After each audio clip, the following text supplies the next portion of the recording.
हाँ, देखिए, संसार आसार है। संसार में कुछ भी सुख नहीं है। ये जगत जाहिर बात है, जगत प्रसिद्ध बात है।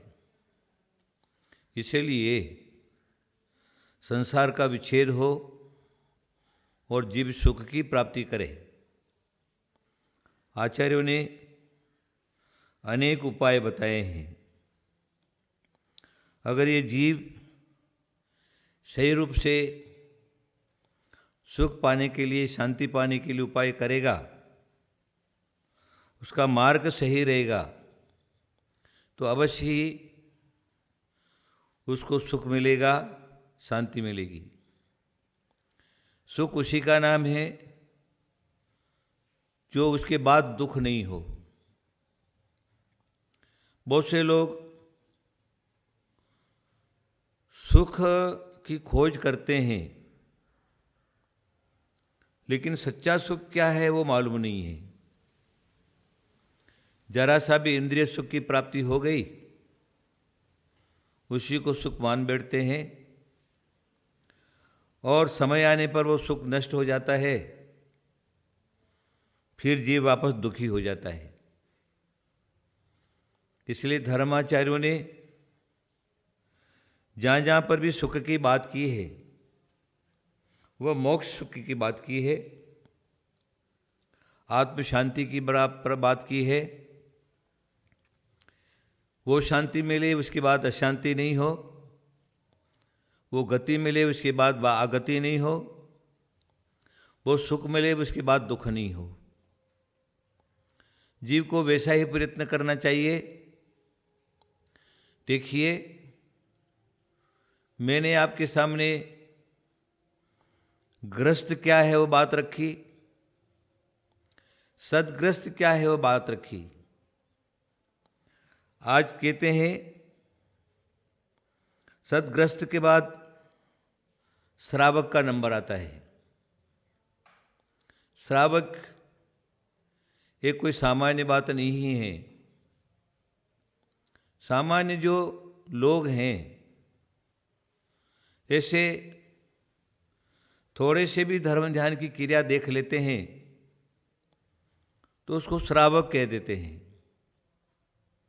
लेकिन आगम के अनुसार, चरणान योग के अनुसार वो श्रावक नहीं है। श्रावक के 3 अक्षर हैं: श्रद्धावान, विवेकवान और क्रियावान। जिसमें श्रद्धा हो, जो विवेक से काम करे, जो क्रियाएं पाले, उसी को श्रावक कहते हैं। श्रद्धा मतलब देव,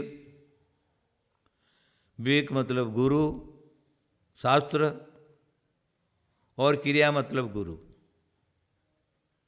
जिसमें देव, शास्त्र, गुरु की आचरण जो निहित है, उसको श्रावक कहते हैं।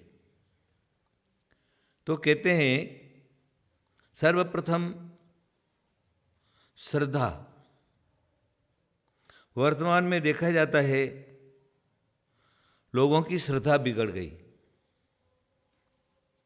और श्रद्धा नहीं होने से कोई भी कार्य नहीं होता। व्यवहार में भी देखा जाता है, बीमार हो गए, डॉक्टर के पास गए, उस डॉक्टर का जो मेडिसिन है, डॉक्टर की दवाई है, अथवा वो डॉक्टर है, उसके ऊपर अगर उसकी श्रद्धा बैठ गई, उसके मन में बैठ गया, ये डॉक्टर से मेरी जो रोग है मेरा वो ठीक हो सकता है, होगा ही, फिर वो खुशी से अपना ट्रीटमेंट कराता है और वो रोगी ठीक हो जाता है।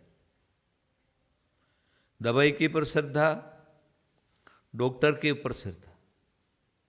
उसी प्रकार व्यवहार में अनेक प्रकार की व्यावहारिक क्रियाएं भी हैं जिस व्यक्ति के ऊपर आपकी श्रद्धा बैठ जाती है तो वहाँ आपके कार्यों की सिद्धि हो जाती है, थोड़े से प्रयत्न से कार्यों की सिद्धि हो जाती है। और अगर आपका श्रद्धा नहीं बैठता है, सामने वाला आपके ऊपर कितना भी प्रयत्न करे, प्रयोग करे, तो आप ठीक नहीं होते।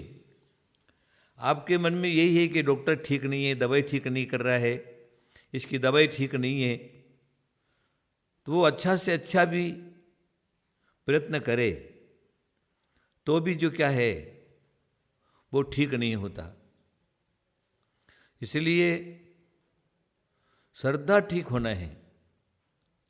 उसी प्रकार धर्मशास्त्र कहता है कि अरे जीव, तेरे को सुख पाना है, शांति पाना है, सुख पाने के लिए जो रास्ता है, शांति पाने के लिए जो रास्ता है, स्वर्ग और मोक्ष जाने का जो रास्ता है, उस रास्ते के ऊपर श्रद्धा कर। तेरा श्रद्धा है वही सम्यक दर्शन है। मंत्र है नमो अरिहंताणम, नमो सिद्धाणम, नमो आर्याणम, नमो वज्रायाणम, नमो लोए सब साहुणम। ये मंत्र जो है अनादि निधन है और ये मंत्र, इसको महामंत्र कहा है।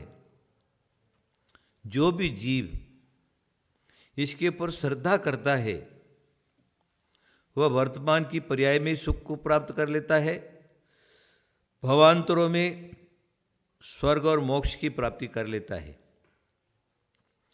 एक बार क्या होता है, शिव जी बैठे हुए हैं, पार्वती बाजू में बैठी हुई हैं।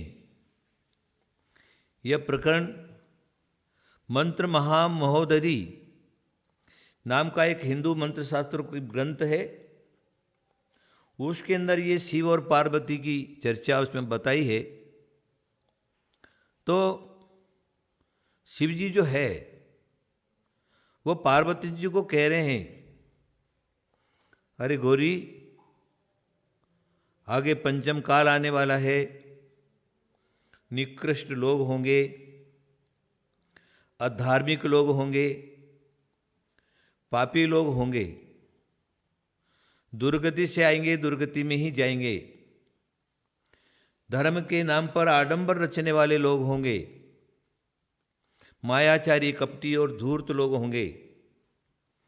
इसलिए मैंने क्या किया है, जितना भी मंत्र शास्त्र है उसको मैंने भंडारित कर लिया है। आगे वो मंत्र नहीं मिलेंगे, मंत्र की साधना नहीं मिलेगी, मंत्र की सिद्धि नहीं होगी, मंत्र काम नहीं करेगा, क्योंकि उनके भाव ठीक नहीं होंगे, उनकी श्रद्धा और क्रिया ठीक नहीं होगी। इसलिए मैंने सारे के सारे मंत्रों को भंडारित कर दिया है। तब पार्वती जी कहने लगी, अरे शंकर स्वामी, तब पंचम काल में सारे के सारे धूर्त, मायाचारी, कपटी रहेंगे, ऐसी कोई बात नहीं है, धर्मात्मा लोग भी तो रहेंगे। फिर उनका मोक्ष कैसे होगा, उनको मोक्ष की प्राप्ति कैसे होगी? तब शिव जी पार्वती को कहते हैं कि पार्वती, मैंने सारे मंत्रों को भंडारित कर दिया है, लेकिन जैन मंत्र रखा है। जैन मंत्र एक ऐसा है जिसका सहारा लेकर के, जिसका जप तप करके, ध्यान करके, चिंतन करके, मनन करके जीव स्वर्ग और मोक्ष की प्राप्ति कर सकता है। इसलिए जैन मंत्र का आधार जो भी लेगा वो सुख की प्राप्ति करेगा। अभी शिव जी का इशारा कौन से मंत्र की तरफ है? तो जैनाचार्य कहते हैं ये महामंत्र जो है, जैन धर्म, जैनाचार्य जिनेन्द्र भगवान ने लोगों के उद्धार के लिए, सुख शांति प्राप्त करने के लिए, स्वर्ग और मोक्ष की प्राप्ति करने के लिए महामंत्र बताया है। नमो अरिहंताणम, नमो सिद्धाणम, नमो आर्याणम, नमो उपध्यायाणम, नमो लोहे सब साहुनम। उसका अर्थ है, देखिए, नमो अरिहंताणम, जिन्होंने 4 घाती कर्म का नाश कर दिया है, अंतरंग बहिरंग लक्ष्मी से सहित है, समो शरण से सहित हैं, भव्य जीवों का जिनके द्वारा कल्याण होता है, ऐसे अरहंत भगवान को नमस्कार। नमो सिद्धाणम, जो 8 कर्मों से रहित हो चुके हैं, एक भी कर्म जिनके पीछे नहीं है, ईसत प्रागभार पृथ्वी कर जाकर के सिद्धालय में जाकर के विराजमान हो गए हैं, जो पुनः संसार में लौट करके नहीं आएंगे। 8 कर्म नष्ट हो गए, 8 गुणों की जिन्होंने प्राप्ति कर ली है, ऐसे सिद्धों को नमस्कार। नमो आर्याणम, देखिए, नमो आर्याणम, आर्य मतलब आचार्य परमेष्टि। नमो उपध्यायाणम, उपाध्याय परमेष्टि। नमो लोहे सब सावनम, साधु परमेष्टि, मुनि परमेष्टि। तो जीव जब दीक्षित होता है और 28 मूल गुणों का पालन करता है, तो नमो लोहे सब सावन की कोटि में आ जाता है। ऐसे 28 मूल गुणों से संपन्न मुनिराज हैं, उनको नमस्कार किया है। उसके बाद नमो उपध्यायाणम, जो 11 अंग और 14 पूर्व का पाठी हो जाता है, जिनेन्द्र भगवान के द्वारा प्रतिपादित जो श्रुत है उसको आत्मसात कर लेता है, स्वयं पढ़ता है और भव्य जीवों को पढ़ाता है, उसको कहते हैं उपाध्याय। इसलिए 25 गुणों से संपन्न सहित जो मुनि है, उनको उपाध्याय कहा है और ऐसे उपाध्याय को नमस्कार किया है।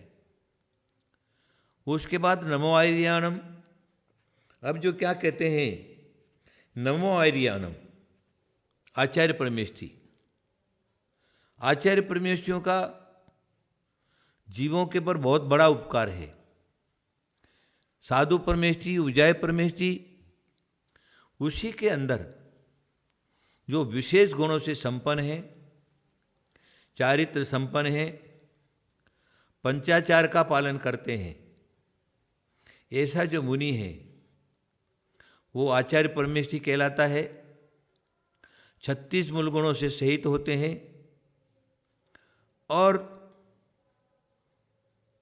स्वकल्याण के साथ में भव्य जीवों को दीक्षा दे करके मोक्ष मार्ग पर लगा देते, मोक्ष की तरफ बढ़ा देते, जीव आत्म कल्याण की तरफ बढ़ जाता है। इसलिए ऐसे 36 मूल गुणों से संपन्न जो साधु हैं, उनको आचार्य परमेष्टि कहा है।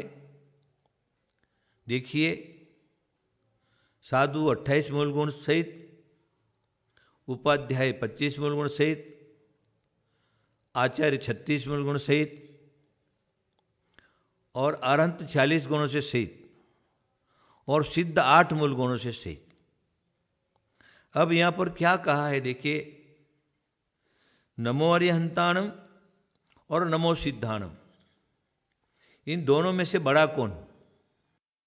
अगर हम आगम और सिद्धांत के हिसाब से देखते हैं तो नमो सिद्धाणम, नमो अरहंताणम, ऐसा मंत्र का क्रम होना चाहिए। लेकिन यहाँ क्रम ऐसा नहीं है। क्यों? अरे सिद्ध भगवान 8 गुणों से संपन्न है, सिद्धालय में जाकर के विराजमान हो गए, एक भी कर्म उनके साथ में नहीं है। संसार में लौट करके भी नहीं आएंगे। जिसको मोक्ष कहा है, मुक्त जीव कहे हैं, इस प्रकार का जो गुण है वो सिद्ध परमेष्टि है। अब आगम के हिसाब से देखा जाए तो अरहंत बड़े नहीं हैं, सिद्ध परमेष्टि बड़े हैं, लेकिन तो भी नमो अरहंताणम पहले बोला जाता है। इसमें क्या रहस्य है? तो आचार्य कहते हैं, देखिए संसारी जीव स्वार्थी है, जिसे स्वार्थ की सिद्धि होती है उसके गुणगान पहले करता है। अपने कार्य की सिद्धि जैसे हो जाती है उसको पहले भजता है। इसलिए सिद्ध भगवान तो यहाँ से 7 राजू ऊपर जा कर के बैठ गए, अब वो हमारा उपकार करने के लिए नहीं आते, उनसे हमारे कोई कार्य की सिद्धि नहीं होती। इसलिए हमने क्या किया, क्रम के अंदर मंत्र के क्रम में थोड़ा सा फेर बदल कर दिया, नमो अरिहंताणम पहले बोल दिया, क्योंकि अरहंत भगवान हैं, 4 घाती कर्मों का उनका नाश हो गया। फिर उनका समोपसरण लग जाता है। उसके बाद समोपसरण में जाकर के मनुष्य, तिरंज और देवगति के जीव जो भव्यात्मा हैं, शीघ्रातिशीघ्र मोक्ष की प्राप्ति होने वाली, संसार से छूटने वाले हैं, ऐसे जो जीव हैं वो समोपसरण में जाकर के, अब उनके 12 कोटे होते हैं और अपने अपने कोठों में जाकर के विराजमान हो जाते। उसके बाद गणधर की उपस्थिति बताई। गणधर की उपस्थिति होती है और उनके निमित्त से अरहंत भगवान की दिव्य ध्वनि खिलने लगती है, भगवान का उपदेश होने लगता है, और भगवान का उपदेश सुन करके अनेक प्रकार के जो जीव हैं, मनुष्य हैं, देव हैं और तिरंच हैं, भगवान की वाणी सुन करके और भव समुद्र से पार होने के लिए मोक्ष मार्ग का रास्ता पकड़ लेते हैं। वो एक इतना बड़ा निमित्त है समोपसरण का, अरहंत भगवान का, जो बहुत से लोग समोपसरण में प्रवेश करते हैं तो मिथ्या दृष्टि है तो सम्यक दर्शन के सन्मुख हो जाते हैं।